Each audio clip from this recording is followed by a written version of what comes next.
What's up everybody, my name is Kamal Akeel, and today I'm going to show you guys how to change spark plugs in my 2004 Nissan 350Z.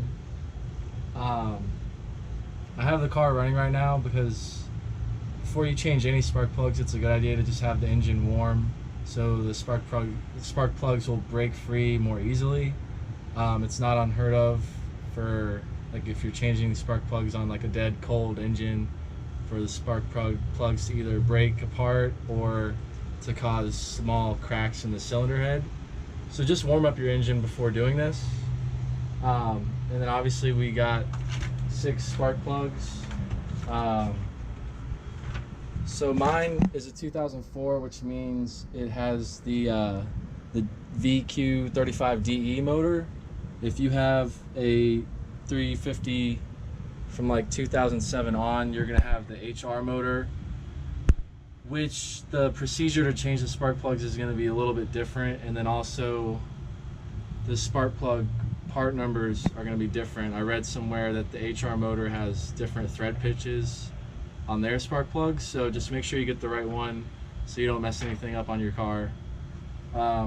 These for the DE I just got from my local Nissan dealership, and they were $13.15 a piece, so for all 6 it was $78.90, so it's not too bad. So yeah, I'll show you guys how to change spark plugs on VQ35DE. Alright, so I actually just finished changing the spark plugs, but I was going to show y'all what you're going to need tool wise before you get started.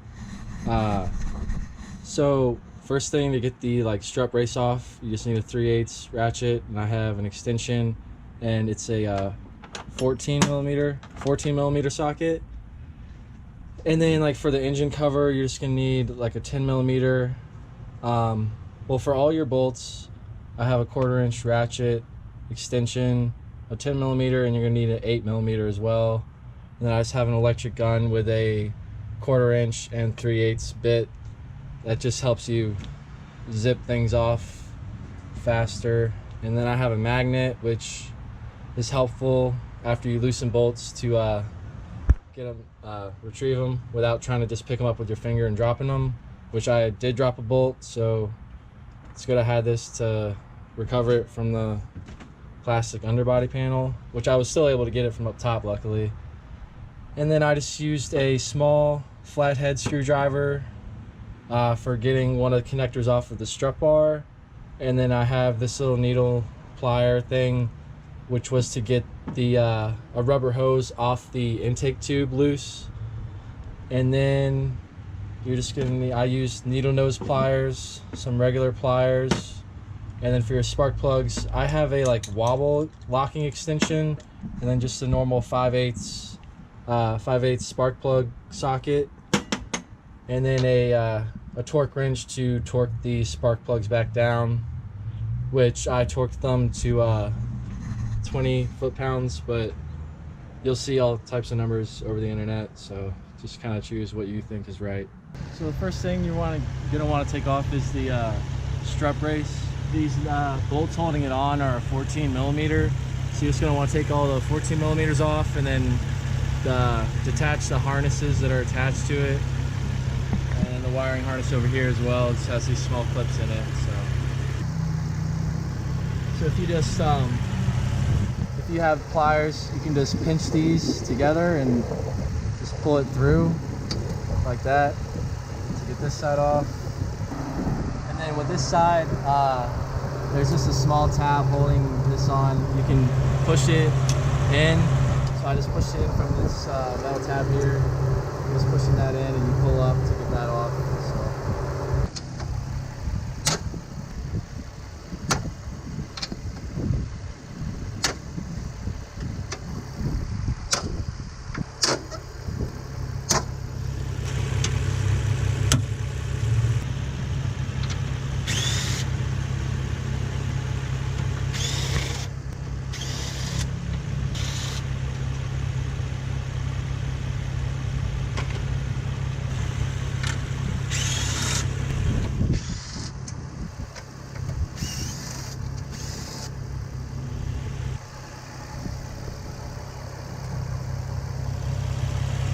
And there's one more piece over here. This looks like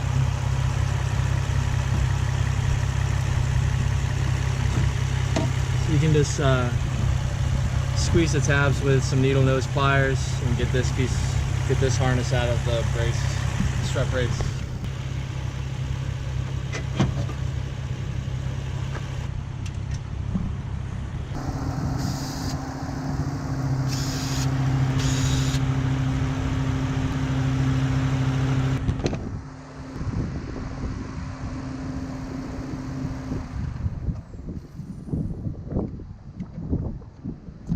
So for the little plastic engine cover, those were just some 10mm screws.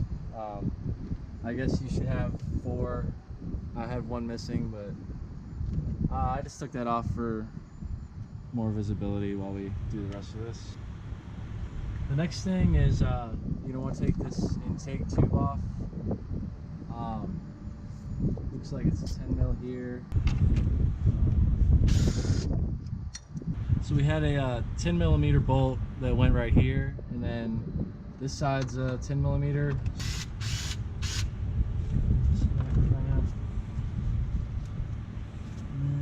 And then the one up here is a 8mm. And then once you break that loose, there's going to be a clamp under here that you're going to want to get off. So just compress that with just normal pliers and slide it back, and then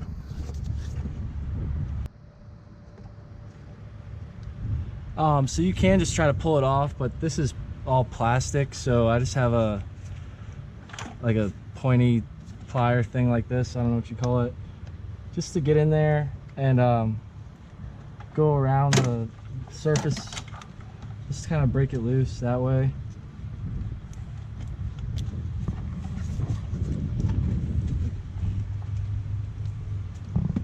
Because it's probably been on here for a while, so. And then you can kind of just twist it while pulling off.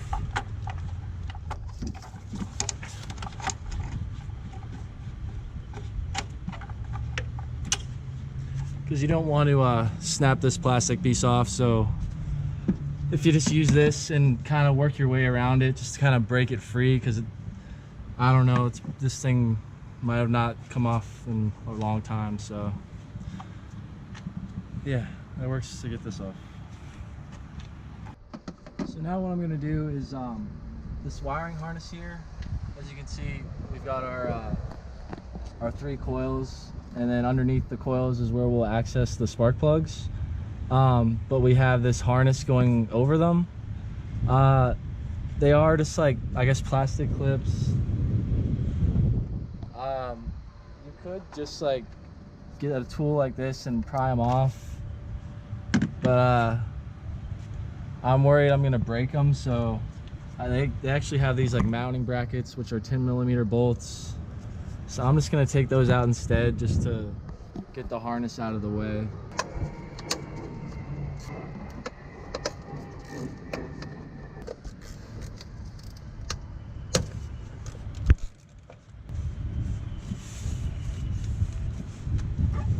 So I just disconnected the connector to the throttle body, and I broke loose. There's 3 mounting brackets for this harness. So it's 1 bolt back here, 1 here, and 1 here.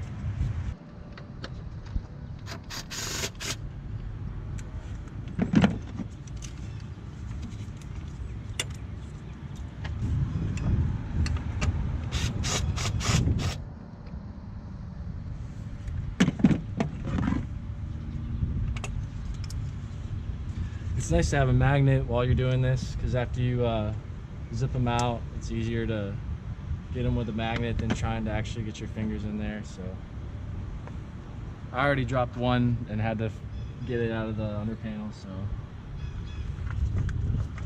Alright. And then now what I'm doing is just disconnecting the connectors from the ignition coils.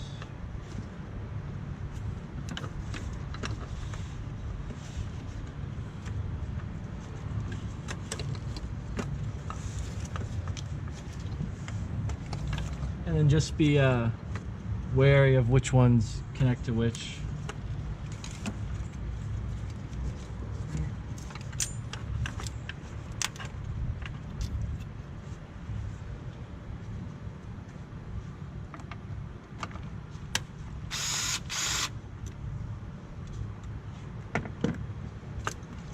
Then the bolts for the ignition coils are also a 10mm. So just sap those out and then just pull straight out when you're taking the ignition coil out, because if you don't want to do it at an angle and break anything on it. So then once you get the ignition coil out, you can look in the spark plug hole. Just make sure there's no crazy debris or anything in there. And then you'll just need a normal 5/8 spark plug socket for these.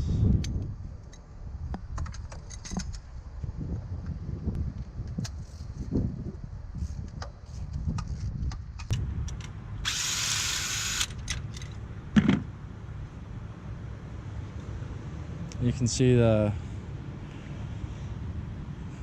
a little bit old, as you can tell. This obviously is a naturally aspirated engine, so from what I know, I guess 100,000 miles is when you should replace your plugs. This car has 106,000 miles.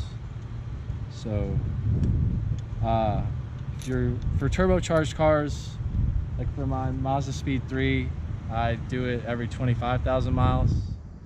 So it's just kind of up to you how often you want to do it, and then also depends on how hard you're really driving the car on a regular basis. And then when you go in with your new plug, you can just compare just to make sure it looks like it's the same.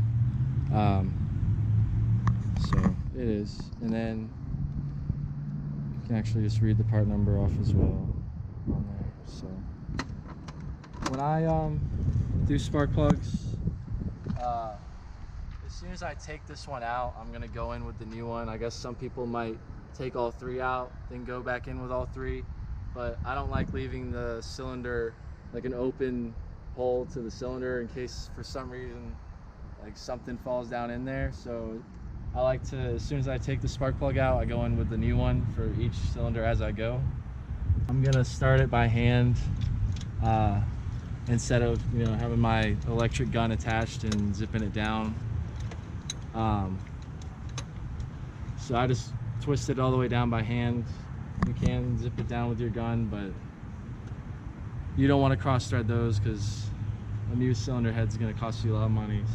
So for the torque spec, I just looked online a good bit, and I'm going to torque them down to 20 foot-pounds. I saw a ton of numbers out there, but just use your best judgment. If you know someone that works at a Nissan dealership, I guess you could just ask them. But 20 foot-pounds kind of looks like right around the norm for what most people torque them to.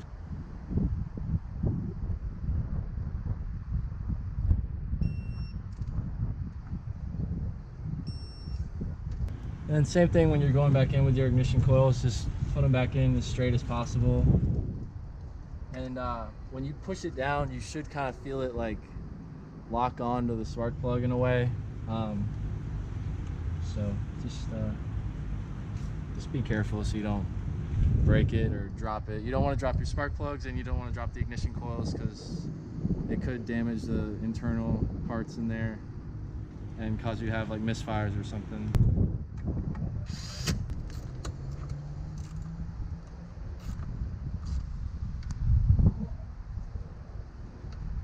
And we're gonna repeat the same process so we just did the first one on the driver's side bank. Then we'll just do the same process for the second and the third one. So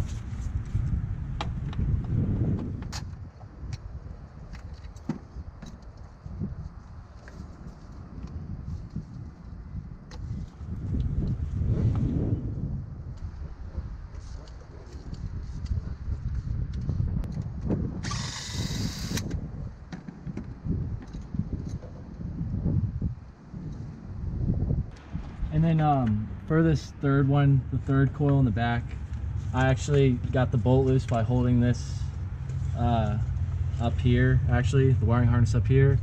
Then I'll move it out of the way, and then you also have this this vacuum line here. You just want to push that out of the way while you pull the plug out, or the coil out. So, and then, like as always, just try to pull it out as straight as possible. So some people might want to put like a grease or something, or I don't know what you call it, something like I don't know, lubricant grease, like that silver type grease. I mean, I see a lot of people do that. They just put it on the threads just so the next time they take the plugs out, I guess they don't have to worry about them being seized in there. I've never done that when replacing plugs. I don't know, I just like to have everything clean going in there, because there's no reason why they should be seized in there.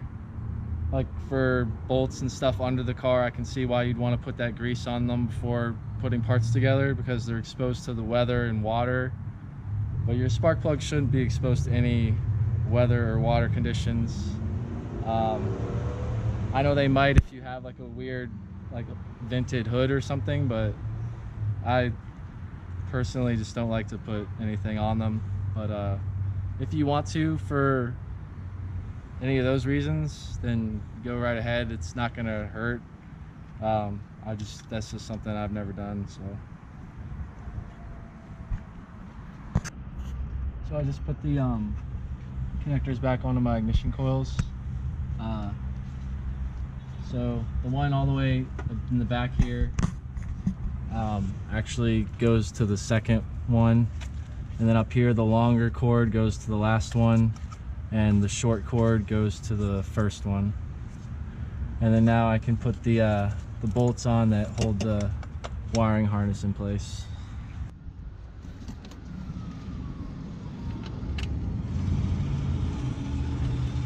I like to start everything by hand, just because I don't like cross-threading stuff.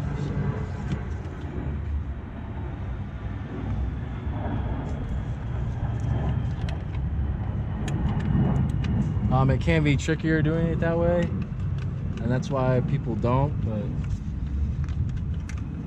it is the better way to do it.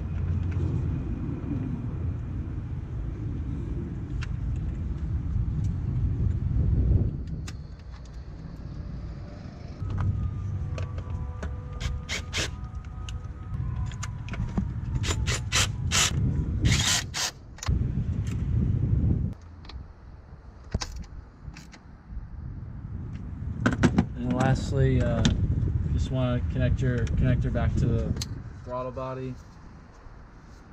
So now we're going back on with the intake tube. I just have some silicone spray. It just helps things slide on better, so I like to use it.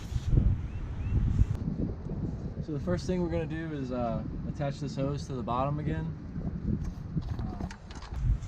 Just put this back.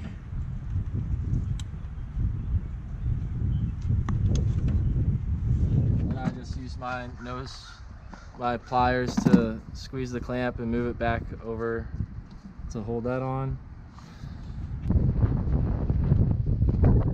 So this clamp, you can actually see there's a little triangle here, and then there's also a triangle in the clamp, and then this little tab triangle thing, so it lets you know it's in the right place.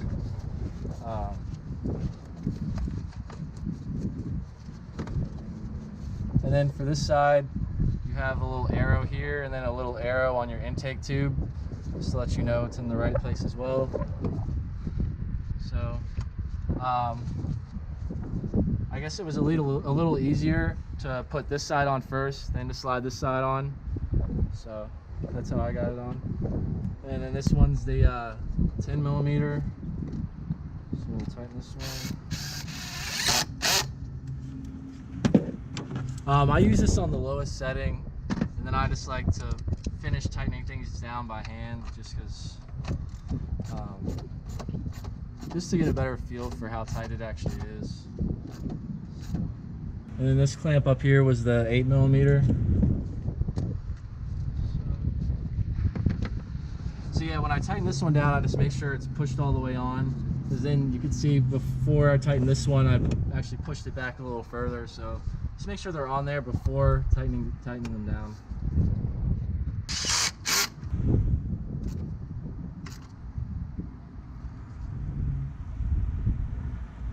And then, yeah, just be careful when you're tightening these down by hand. It's really hard to tell when they're tight, and I've actually sheared one off and broke it before. So, I mean, you want it on there snug so you don't have any air leaks, but just give it like a fine touch. It's kind of hard to tell if it's how tight you're tightening it, since it's easy to just tighten them down too much. So that's everything for this side. Now we'll move to the passenger side. I forgot this one bolt right here. This one just goes right here on the intake manifold and just holds. It's another securing point for the intake tube, so don't forget that one.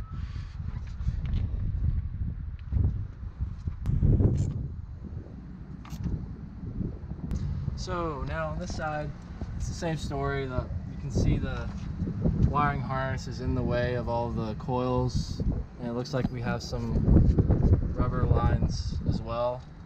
So I guess I'm just going to start with this 10mm here. Let's break that loose. I don't know. I guess we can break this one. Take this one off as well.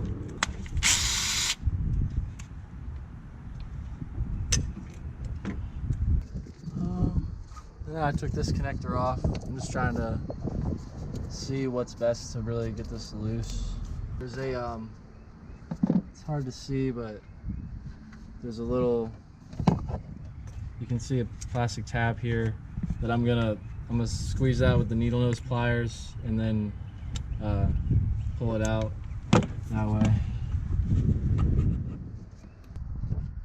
This hose right here, I'm just gonna go ahead and take it off as well, because it's directly over the first ignition coil. So just squeeze that hose connector looking thing off, and then just pull that off.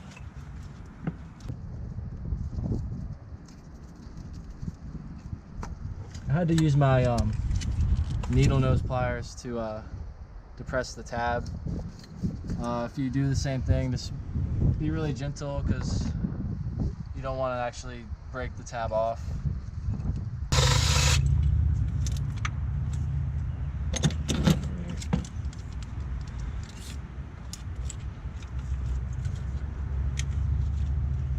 So to get the first ignition coil out, I moved this hose to the right and moved the wiring harness up to pull it out, pull the coil out as straight as I could. And now we'll change the spark plug.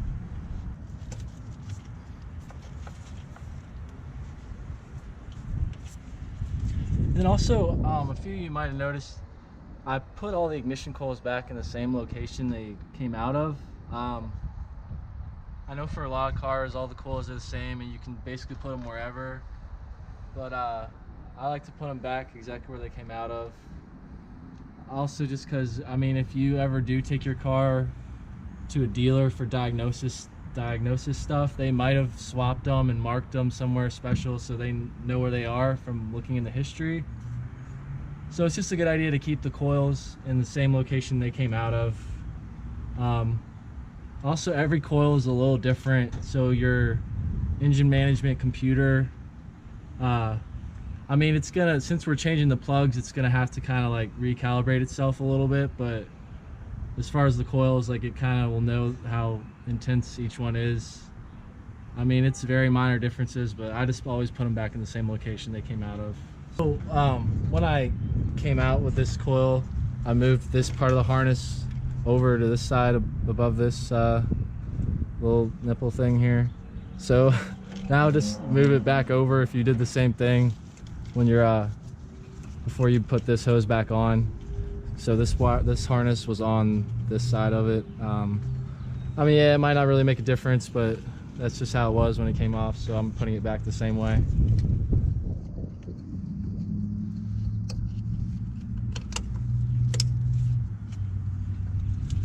Alright, so now this connector I removed from this, we're gonna have to take this bracket off holding the opposite side of the connector because it's covering the second ignition coil that we need to get to.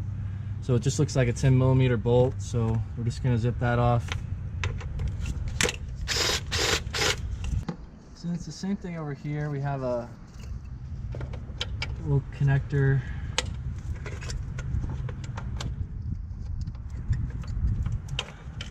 So it's the same type where I just squeezed it with my needle nose pliers and pulled it out. It was attached up here on the top of the valve cover.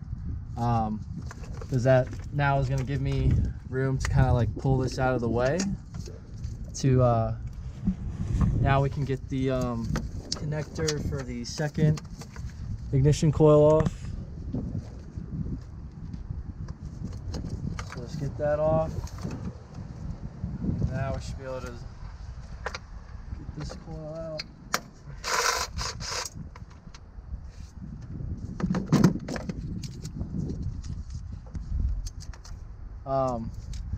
Yeah, this side I actually thought was going to be a little bit easier, but it's a little more difficult than that side. Just I thought with the intake tube and everything it'd be more difficult, but there's a little more stuff on this side to get out of the way. So now we're gonna pull the coil out.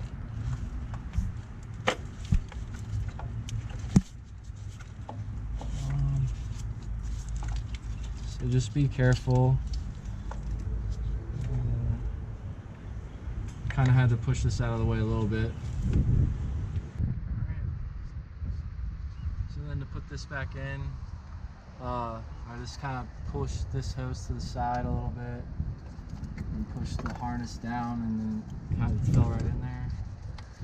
It's good. And also, you guys might have noticed I'm just tightening all the ignition coil bolts down by hand. You'll feel when they're tight and not moving anymore. The only thing I'm actually torquing is just the spark plugs themselves. So now I got this coil in, and you can put the connector back on. And I'm gonna go ahead and do the third one before I put this bracket and everything back on, just in case I need that extra room. So now we can take the connector off the third coil.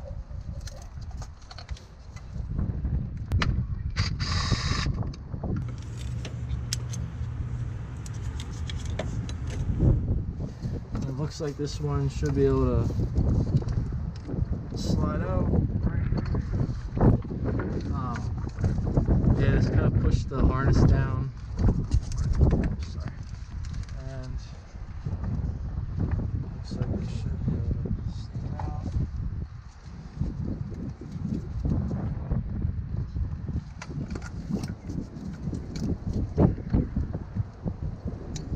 You just gotta be careful around this hose. So it looks like this piece is actually metal all the way out to here. It actually says do not kink on here. So just rather than trying to push this out of the way, just push the harness as far down as you can to sneak the coil out that way.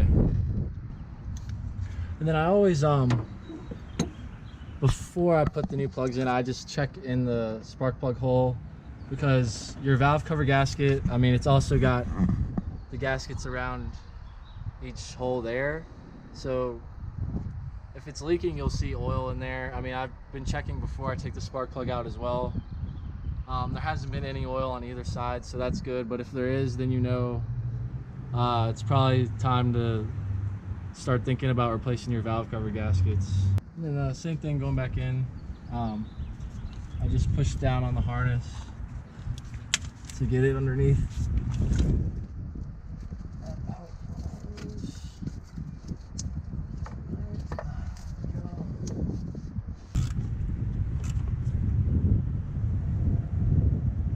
And then now we'll just put the connector back on for that ignition coil.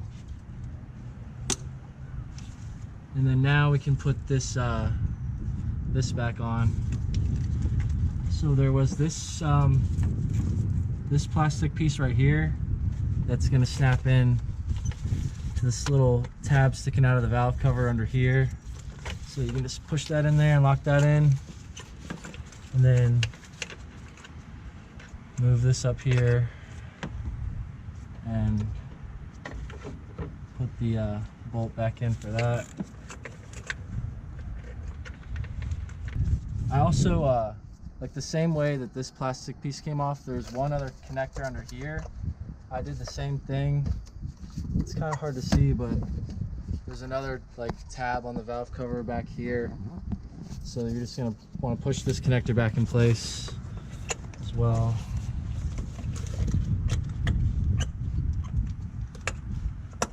So I just got that locked in. Yeah, you can see there was like an aligning plastic tab, and then the tab that holds the connector on there. So the connector here back on. You can also put this tube back on this nipple thing here. And move the little hose clamp back on it.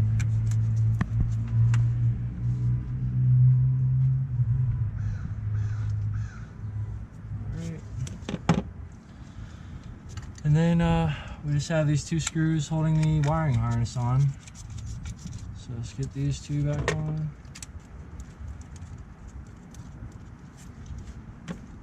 And then after I get everything, I just look over everything again just to make sure I didn't forget anything. It's just kind of like a good habit to have, because half the time I do actually notice stuff that I forgot. So it's just a good habit to get in and just double checking what you did. So now all we have left is the little plastic cover and the strut brace. But before I put those back on, I'm just gonna start the car and make sure it's running normal, nothing's kind of weird.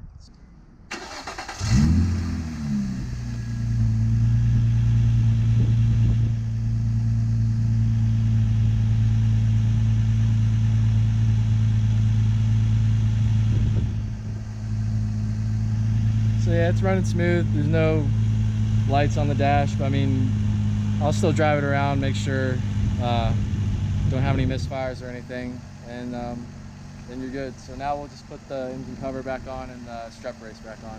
Yeah, when you started, I mean, it was idling nice and smooth. If there was something wrong, you'd probably know right away just by the way the car's idling. So we're all good. Just put the engine cover back on.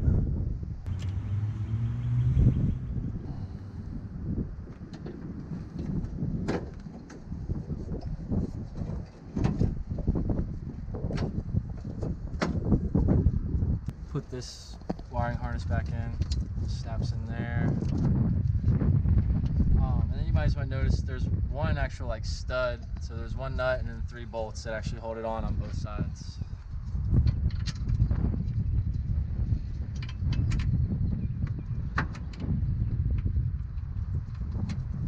So yeah, I'm putting these in my hand because you can see I can move it, and I'm going to do the same thing on that side because I had to wiggle it to get this one started, and that's so if I tightened these down and went to that side, I might not be able to get one threaded in straight. It's a good idea to just get everything on by hand first before you tighten it down. And then on this side, we just had these two that just snapped in right there.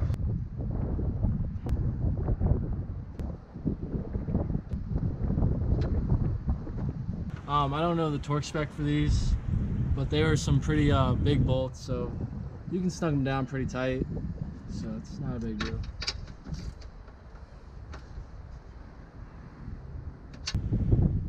And then the last thing, I just kept this loose so I could get this nut on, but then we'll just click this harness back on.